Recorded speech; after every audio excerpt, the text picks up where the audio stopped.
perezida Joe Biden jo ku munsi wa kabiri yarashikirije ijambo ngarukamwaka yitwa State of the Union abanyamerika n'amakungu imbere ya kongere yose ikoranye. Yaragarutse ku bitari bike nk'ubutunzi, amagara y'abantu hamwe n'umutekano mu gihugu. The story of America is a story of progress and resilience, of always moving forward, of never ever giving up. It's a story unique among all nations.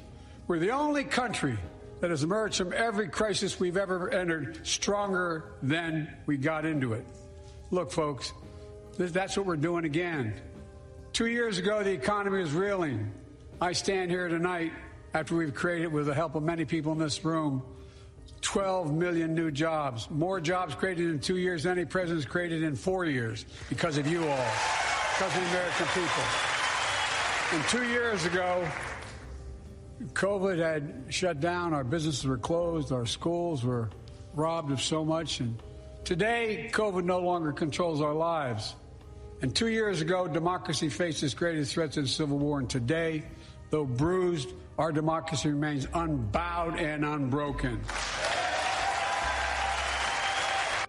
Muri iri jambo muri make Joe Biden avuga ko muri kahise Amerika ifise kahise k'iterambere. Amerika nico gihugu cyonyine cyashoboye kwigobotora mu bibi cyaciyemwo mu myaka ibiri heze. Ubutunzi bwari bwarasubiye inyuma, ariko ubu Amerika yaronkeje ubuzi imiliyoni 12 z'abanyamerika. Imyaka ibiri irangiye niyo Amerika yatanze ubuzi bwinshi kurusha imyaka 4 iheze. Covid yarasubije inyuma nka byose, amashuri yugaye, abakora urudandazwa baburaniwe, ariko ubu ico kiza ntikigenzura Amerika. Mu myaka ibiri heze demokarasi yari yaranigiwe mu menshi. Perezida Biden akavuga ko abagira babikore batururujwe. Ku mugabane wa Afrika mu karere k'ibiyaga binini, umugwi wa ONU muri Republika ya Demokarasi ya Kongo MONUSCO ushikiriza ko wababajwe n'iyicwa ry'abantu 3 bari mu myerekano igihe batera imodokari zawo ku mugoroba wo ku munsi wa kabiri mu gace ka Munigi. Mu itangazo rigenewe abamenyesha makuru, MONUSCO yavuze ko abasirikare bayo batewe bari mu nzira bavuye ikiwanja berekeza mu gisagara ca Goma, baherekejwe n'abasirikare ba Kongo ba FARDC. MONUSCO ivuga kandi ko abari muri iyo myerekano baturiye ikamyo zayo 4. Abo basivile bafiriye mu mishamirano igihe MONUSCO na FARDC bariko baragerageza gukingira imodokari zabo. Amatohoza akorewe hamwe niyo azoshira ahabona ivyabaye, nk'uko uwo mugwi wa ONU ubivuga.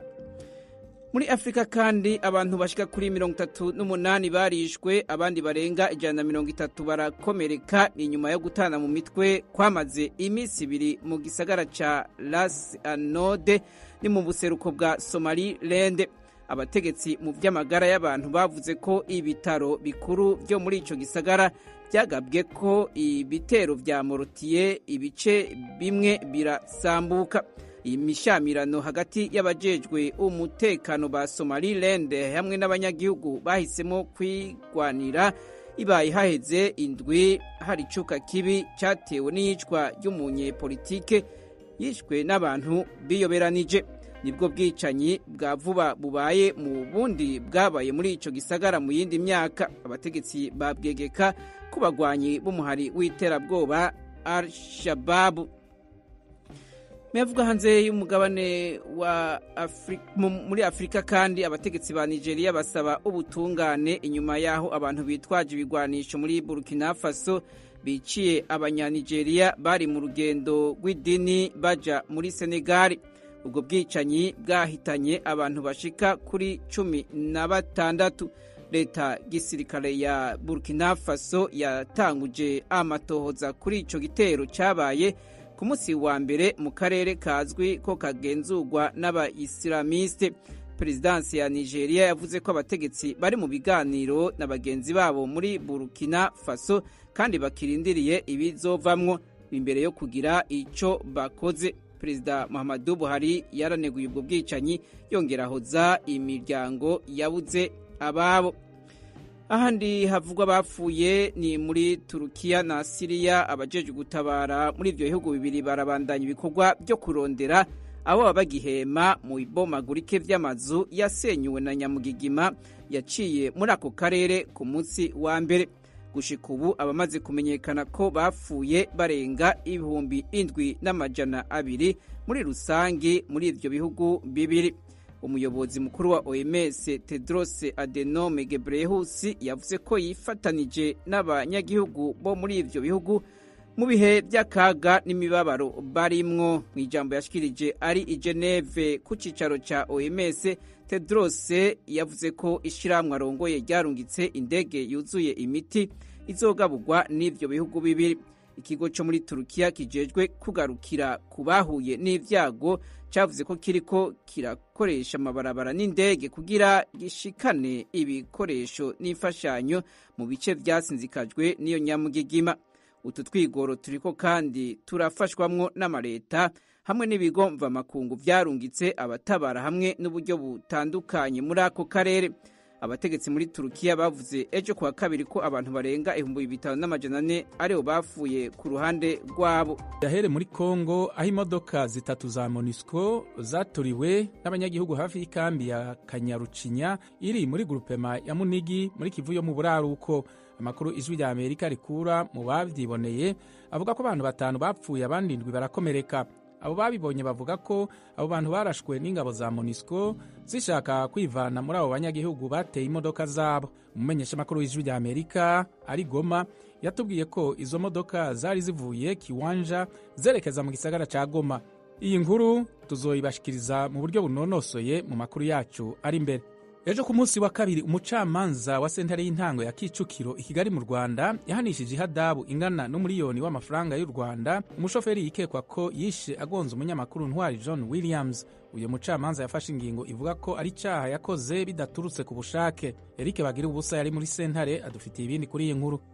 Ni icyemezo umucamanza mu rukiko rw'ibanze rwa Kicukiro yasomye ari kumwe na mwanditsi. Nta ruhande na rumwe mu baburanyi rwagaragaye mu rukiko uretse itangazamakuru n'abandi bari bakeneye kumva urubanza. Umucamanza yatangiye amenyesha ibyaha witwa Moyize Manuel Bagirishya aregwa n'ubushinjacyaha n'ibyaha byo kubabaza umubiri w'undi muntu bidaturutse ku bushake n'icyaha cyo kwica umuntu bidaturutse ku bushake. Umucamanza avuga ko witwa Bagirishya yemere ko ku itariki ya 18 z'ukwezi kwa mbere uyu mwaka mu rukerera mu masaha 8:50 yagonze moto yari itwaye umunyamakuru Ntwari John Williams ahita apfa. Mu icarubanza avuga kandi ko Bagirishya yemera ko yakomerekeje Munyagakenke wari utwaye Ntwari kuri moto. Ibyo bikagaragazwa n'ububabare bukomoka ku bikomere bivuga ko Munyagakenke yari afite ku rutugu rw'iburyo agezwa kwa muganga. Umucamanza avuga ko muganga yemeje ko Ntwari yari afite ibikomere byinshi ku mubiri kandi yaviriranye amaraso menshi. Umucamanza avuga ko uwitwa Bagirishya yemera ko impanuka yayitewe n'uburangare n'umuvuduko mwinshi ashingiye ku kwiyemerera ibyaha kuregwa ndetse no kubimenyetso ubushinjacyaha bwamukikirije. Umucamanza yanzuye ko Bagirishya ahamwa n'ibyaha kandi ko agomba kubihanirwa. Ubushinjacyaha bwari bwasabiye uyu bivuga ko ari umushoferi igihano cy'igifungo cy'imyaka 2 muri gereza no gutanga ihazabu ya miliyoni 2 z'amafaranga ku byaha byombi. Buvuga ko yakoze ibyaha bigize impurirane mbonezabyaha. Mu bushishozi bw'urukiko rwanzuye ko ibi byaha witwa Bagirishya yabikoze kubw'impanuka kandi ko yabyemeye we n'ubwunganizi bakaburana basaba imbabazi. Urukiko rw'ibanze rwa Kicukiro rwamuhanishije hazabu ingana na miliyoni 1 y'amafaranga. Umucamanza yamenyesheje ko kujurira icyemezo bikorwa mu gihe kitarenze ukwezi. Yanzuye ko igihe urubanza ruzaba rwabaye ndakuka umushoferi yarangije kwishyura ihazabu yamuciye azasubizwa uruhushya rwe rwo gutwara ibinyabiziga. Kugeza ubu ntiharamenyekana ubwoko bw'imodoka bivuga ko ariyo yabaye intandaro y'urupfu rwa Ntwari John Williams. Mu cyumweru gishize ubwo haburanishwaga urubanza havutse igisa n'ubushyamirane hagati y'umunyamakuru washakaga gukurikirana iyi nkuru n'umupolisi wari urinze uwo bivuga ko yakoze impanuka. Umupolisi yasabaga umunyamakuru gusohoka mu cyumba cy'iburanisha, umunyamakuru akabyanga. Byateye umucamanza gufata umwanzuro ko umunyamakuru asohoka mu iburanisha ritari ryashyizwe mu muhezo. No kuri uyu munsi akimenya ko mu cyumba cy'urukiko harimo abanyamakuru, umucamanza yibukije ko mu iburanisha riheruka bitagenze neza, asaba abanyamakuru gukora ibyo bemererwa bitari hanze y'amategeko. Urupfu rw'uyu munyamakuru Ntwari John Williams ntirwakunze kuvugwaho rumwe, ahanini bigashingira ku kuba inkuru ze zaranengwaga cyane n'abantu bakomeye bari mu butegetsi, ndetse akenshi nawe ubwe bagakunda kumwibasira cyane ku mbuga nkoranyambaga bavuga ko ari umuhezanguni. Imiryango mpuzamahanga irengera iyubahirizwa ry'uburenganzira bwa muntu irimo Human Rights Watch ifite icyicaro muri Leta Zunze Ubumwe za Amerika yatangaje ko urupfu rwa Ntwari ruri mu rujijo. Iyo miryango n'andi mashyirahamwe agera kuri 90 cyane ayiganje ku mugabane wa Afurika aherutse gusaba Leta y'u Rwanda kwemera ko habaho iperereza mpuzamahanga ryigenga ritagize aho ribogamiye ku rupfu rw'umunyamakuru Ntwari. Icyo gihe umuvugizi wungirije wa Leta y'u Rwanda bwana Amakuru yandikiye ubutumwa bugufi ijwi ry'Amerika avuga ko ntacyo basubiza iyo miryango kuko dosiye ya Ntwari yagejejwe mu butabera, akavuga ko kugira icyo babivugaho byaba ari ukwivanga mu mikorere y'urundi rwego. Urupfu rw'umunyamakuru Ntwari rwamenyekanye ku itariki ya 19 z'ukwa mbere rutangajwe na polisi y'u Rwanda ishami ryo mu muhanda. Polisi kavuga ko Ntwari yakoreye impanuka mu mujyi wa Kigali mu rukerera rwo ku itariki ya 18 z'ukwa mbere saa 8:50, ikavuga ko nta cyangombwa na kimwe yari afite kimuranga. Umuryango wa Ntwari uvuga ko wahamagawe na polisi ushinzwe umutekano wo mu muhanda iwereka umurambo wa nyakwigendera wari mu buruhukiro bw'ibitaro bya Kacyiru, babona kwemeza ko ari umuntu wawo wapfuye. Bagira ijwi ry'Amerika i Kigali. Tugarutse muri Repubulika ya Demokarasi ya Kongo, umugwi ugwanya ubutegetsi bwa Kongo M23 urahakana ibivugwa na Leta ya Kongo ko ingabo zawo arizo zakoreye indege y'ingabo z'ishyirahamwe mpuzamakungu zishinzwe kubungabunga amahoro muri ico gihugu igahitana umwe mu ngabo za MONUSCO akomoka muri Afrika y'Epfo. Ni inkuru dushikirizwa na mugenzi wacu Geoffrey Mutagoma. Yaba Afrika y'Epfo, igihugu umusirikare waguye muri iyo ndege akomokamo cyangwa umutwe w'ingabo z'umuryango w'abibumbye zishinzwe kubungabunga amahoro muri Kongo MONUSCO ntibyagizeho bishinje ihanurwa ry'iyi ndege yo mu bwoko bwa kajugujugu yarashwe ku Cyumweru. Ku munsi w'ejo, Leta ya Kongo yasohoye itangazo rishinja umutwe w'inyeshyamba za M23 guhanura iyo kajugujugu y'ingabo za MONUSCO yari ihagurutse mu mujyi wa Beni. Umusirikare umwe hasize ubuzima, undi arakomereka nk'uko byemejwe na MONUSCO. Itangazo ryashyizweho umukono n'umuvugizi w'umutwe w'inyeshyamba za M23 Lawrence Kanyuka rihakana ibyo Leta ya Kongo iwushinja, ahubwo rivuga ko iyo ndege yarasiwe mu gice kitagenzurwa na M23, bityo kuvuga ko ari ingabo zayo ziyirashe bikaba bigamije icyo yise guhembera intambara. Uyu wari umunsi wa kabiri w'imyigaragambyo izamara iminsi 6 mu mujyi wa Goma. Bamwe mu baturage bamagana ingabo za MONUSCO n'iza Afrika y'Uburasirazuba zaje kubungabunga amahoro muri icyo gihugu, bavuga ko ntacyo zibamariye mu kurangiza ikibazo cy'umutekano muke muri ako gace. Umutwe wa M23 ushinja ubutegetsi bwa Kongo kuba inyuma y'imyigaragambyo, uvuga ko yatewe n'amagambo Perezida Tshisekedi yabwiye umugabo w'ingabo za Afrika y'Uburasirazuba. Gusa ingabo za Leta ya Kongo na polisi ku munsi w'ejo zagaragaye zigerageza gukumira abigaragambya, nubwo hari byinshi byangirikiye muri iyo myigaragambyo.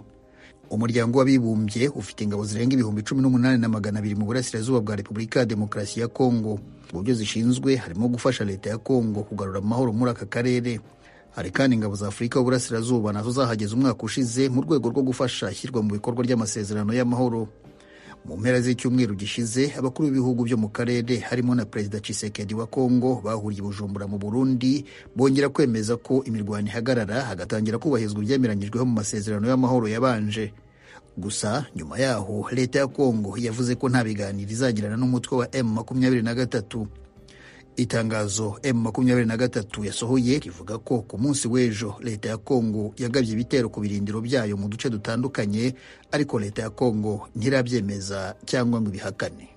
Tukivuga kuri Repubulika ya Demokarasi ya Kongo, impunzi zahunze intambara hagati y'ingabo za Leta ya Kongo FARDC n'umugwi ugwanya ubutegetsi M23 ziri mu ikambi ya Bulengo iri mu burengero bw'igisagara ca Goma mu ntara ya Kivu yo mu buraruko, zivuga ko ziriko zica mu bihe bigoranye bitewe no kubura abazifasha. Ni inkuru y'umumenyeshamakuru w'ijwi ry'Amerika Jimmy Shukrani Bakomera.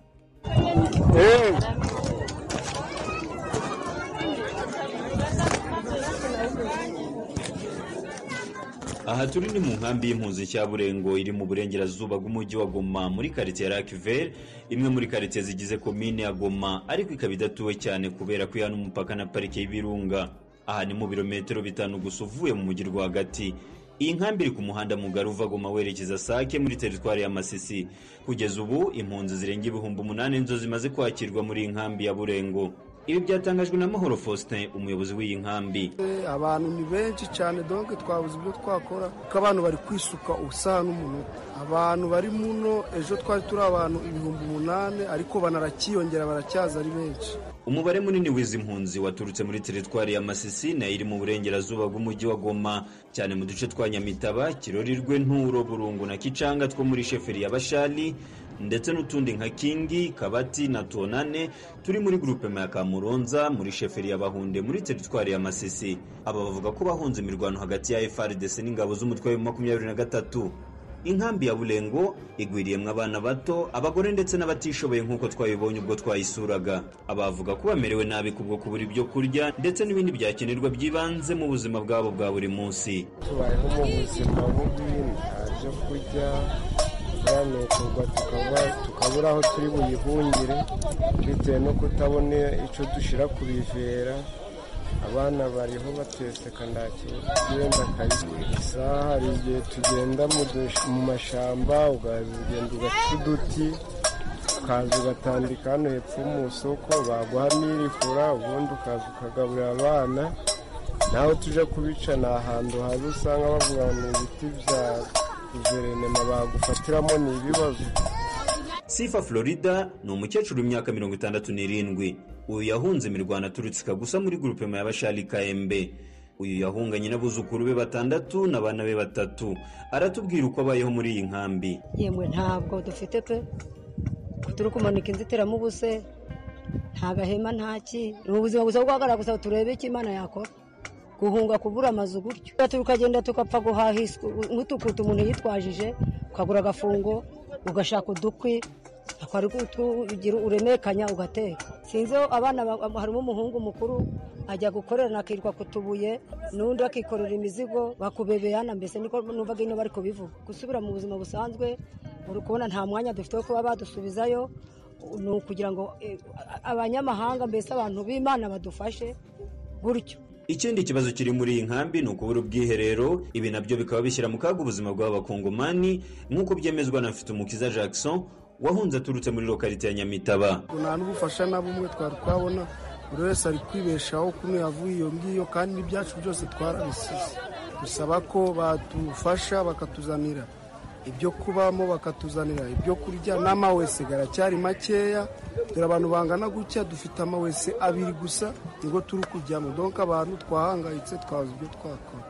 Mu bahunze imirwano harimo n'abarimu bakoraga ku bigo by'amashuri ya leta n'ayigenga yo muri Masisi. Aba nabo barimo guca mu bihe bigoranye nk'uko umwe muri babyemeza. Ubuzima turi kunyuramo n'ubuzima bubi cyane, ngo imfashanyo wenda nkeya imaze gusohora ni y'amazi, amazi gatagira ibyo kurya. Tangisha ibyumweru birenga 3, ubu haje abagabo, haje abakecuru, abasaza, abana batoya. Ubu sibyo gusa ubufasha bw'Imana no kunywa ayo mazi, ubu intumbi ziba zarabaye nyinshi. Inkambi ya Burengo ubu niyo yonyine ifite ubushobozi bwo kwakira impunzi zaturutse muri teritwari ya Masisi, kuko inkambi ya Kanyarucinya n'iya Don Bosco ziri muri teritwari ya Nyiragongo zamaze kuzura. Abazirimo bakaba bayeho nabi, nta bufasha babona buturutse kuri leta ya Kinshasa nk'uko byatangajwe n'amashyirahamwe aharanira uburenganzira bwa muntu akorera mu ntara ya Kivu ya Ruguru mu minsi ishize. Imibare y'imiryango itabogamiye kuri leta ikorera mu ntara ya Kivu ya Ruguru yemeza ko kuva imirwano hagati y'ingabo za Congo FARDC na M23 yongeye kubura muri teritwari ya Masisi, abarenga 9,000 bamaze kuva mu byabo muri ako gace batinya kuba bagerwaho n'ibisasu. Kugeza ubu leta Kongo ibinyuje muri komisiyo yayishinzwe kugoboka impunzi CNR nta kiratangaza ku byerekeye gutanga ubufasha kuri izi mpunzi zo mu nkambi ya Burengo.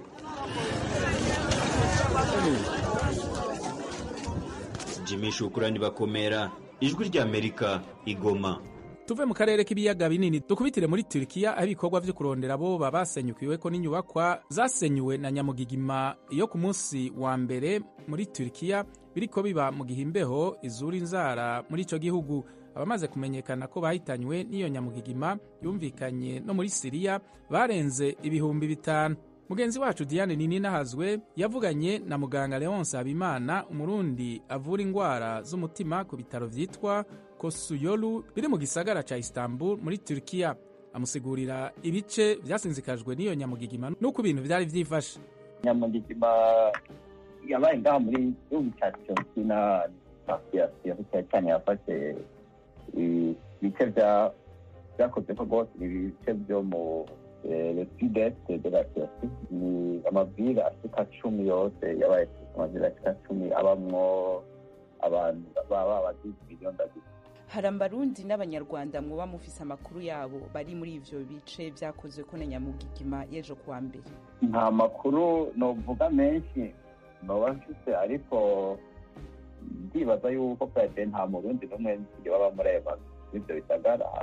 Abarundi nabo nahenze bari basanzwe baba muri ibyo bisagara, ubundi barapfuyeyo. Ndafite umugenzi wanjye kuri Porsche famille d'ailleurs y'abantu 4 bahora babaye, ariko nabo nyine baraje kuvuga muri iyo park nta barundi benshi bari.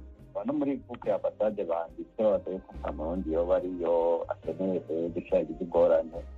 Mu barundi nta bari, ariko mu bandi ba etranje abandi batari imvukira zo muri iki gihugu bariyo.